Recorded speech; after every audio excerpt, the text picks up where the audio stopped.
नमस्कार दोस्तों, स्वागत है आपका अपने YouTube चैनल सेफ्टी गुरुकुल में। आज का टॉपिक है सेफ्टी कैजन्स। आज की इस वीडियो में हम जानेंगे कि सेफ्टी कैजन्स क्या होता है और इसे क्यों इम्प्लीमेंट किया जाता है।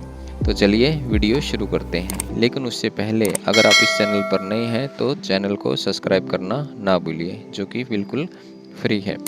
दोस्तों, एक इम्पोर्टेंट इन्फॉर्मेशन ये है कि सेफ्टी गुरुकुल चैनल के नाम से एक दूसरा भी चैनल है, लेकिन वो चैनल मेरा नहीं है। मेरे चैनल पर आपको ये लोगो मिलेगा।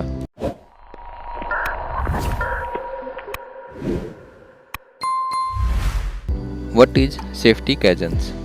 सेफ्टी कैजन्स एक जापानीज फिलोसफी है जिसका मतलब होता है कंटिन्यूअस इम्प्रूवमेंट, यानी अपने वर्क प्लेस को कैसे एनहांस करना है, उसमें क्या क्या सेफ्टी इम्प्रूवमेंट करनी है, तो उसके लिए छोटे छोटे इम्प्लीमेंट करते रहते हैं और लास्ट में अपने को एक बड़ा रिजल्ट प्राप्त होता है, जिसे हम कैजन्स कहते हैं। Details of safety कैजन्स।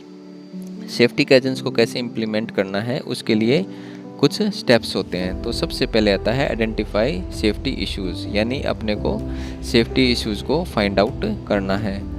सेकंड है analysis and root cause identification, यानी जो इश्यूज़ हमने फाइंड आउट किया है उसका एनालाइज और उसका रूट कॉज क्या है उसको अपने को फाइंड आउट करना है।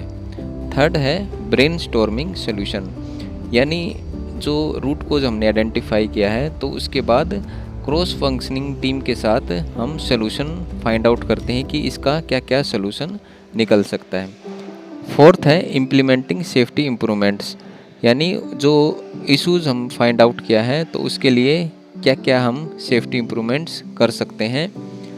फिफ्थ है मॉनिटरिंग एंड इवेल्युएशन, यानी जो इम्प्रूवमेंट हमने किया है उसके बाद उसका क्या रिजल्ट निकल के आ रहा है, तो उसको अपने को मॉनिटरिंग और उसका इवेल्युएशन करना बहुत ज़रूरी है। सिक्स्थ है कंटिन्यूअस इम्प्रूवमेंट, यानी जो हमने इम्प्लीमेंट किया है उसको कैसे और अपग्रेड करना है, तो उसमें कंटिन्यूअस इम्प्रूवमेंट करते रहना चाहिए। सेवन्थ है एम्प्लॉय इन्वॉल्वमेंट एंड इंगेजमेंट, यानी जहाँ पे हमने वो इम्प्रूवमेंट सेफ्टी का किया है तो उसमें एम्प्लॉय का क्या फीडबैक है, उसमें उसको काम करते समय कुछ कठिनाई तो नहीं आ रही है, तो उसमें उसका इन्वॉल्वमेंट होना बहुत ज़रूरी है। एट्थ है ट्रेनिंग एंड एजुकेशन, यानी जो हमने इम्प्लीमेंट किया है तो वो कैसे काम करेगा उसके लिए ट्रेनिंग और एजुकेशन होना बहुत ज़रूरी है।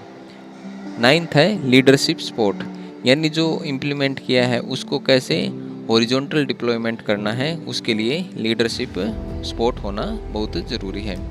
और अंत में आता है डॉक्यूमेंटेशन एंड कम्युनिकेशन, उसके बाद जो इम्प्रूवमेंट किया है उसको डॉक्यूमेंट करना है और साथ ही उसको कैसे कम्युनिकेट करना है उसके लिए अपने को डॉक्यूमेंटेशन और कम्युनिकेशन करना बहुत ज़रूरी है। तो इस तरीके से हम सेफ्टी कैजन्स को इम्प्लीमेंट कर सकते हैं।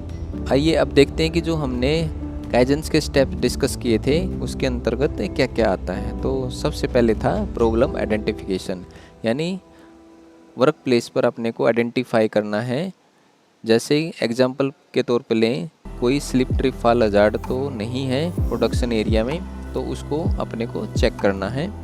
फिर है उसका जो स्लिप ट्रिप फॉल हजार्ड है उसके लिए कोई लीकेज तो नहीं है, कहीं स्लिपरी सरफेस तो नहीं है, तो उसको अपने को आइडेंटिफाई करना है। नेक्स्ट है ब्रेनस्टॉर्मिंग सॉल्यूशन। तो ब्रेनस्टॉर्मिंग सॉल्यूशन में क्रॉस फंक्शनिंग टीम में मेंटेनेंस, प्रोडक्शन वर्कर और सेफ्टी ऑफिसर आते हैं, जिनसे हम आइडियाज़ लेते हैं कि ये लीकेज प्रिवेंशन कैसे किया जाएगा, स्लिपेज जो हो रही है फ्लोर पे उसको कैसे हम रोक सकते हैं। इम्प्लीमेंटेशन सेफ्टी इम्प्रूवमेंट, तो जो हमने रूट कोज एनालिसिस किया था और उसके बाद जो सॉल्यूशन हमने क्रॉस फंक्शनिंग टीम से लिए थे, तो उसके बाद हम क्या क्या इम्प्रूवमेंट कर सकते हैं, जिसमें लीकेज रिपेयर है और कुछ सेफ्टी के जो प्रोटोकॉल्स हैं उनको इम्प्लीमेंट करना है। अलग अलग जगह पे स्पिल किट प्रोवाइड करानी है ताकि कोई भी लीकेज फ्लोर पर ना हो। अब कंटिन्यूस इम्प्रूवमेंट में हम रेगुलर ये चेक करेंगे और कि कहीं पे लीकेज तो नहीं आ रही है। उसके बाद जो हमने स्पिल किट के लिए जो ट्रेनिंग करी थी उससे वह प्रॉब्लम सोल्ड आउट हो रही है या नहीं, कि प्रॉपर जो स्पिल किट है वो यूज़ कर पा रहे हैं या नहीं, उसको अपने को चेक करना है।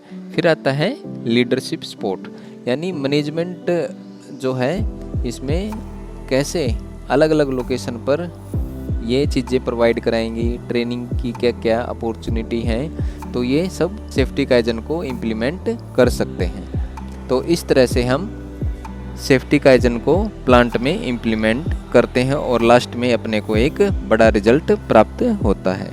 तो आज की वीडियो में इतना ही। वीडियो को लाइक, चैनल को सब्सक्राइब और कमेंट करना ना भूलें। धन्यवाद।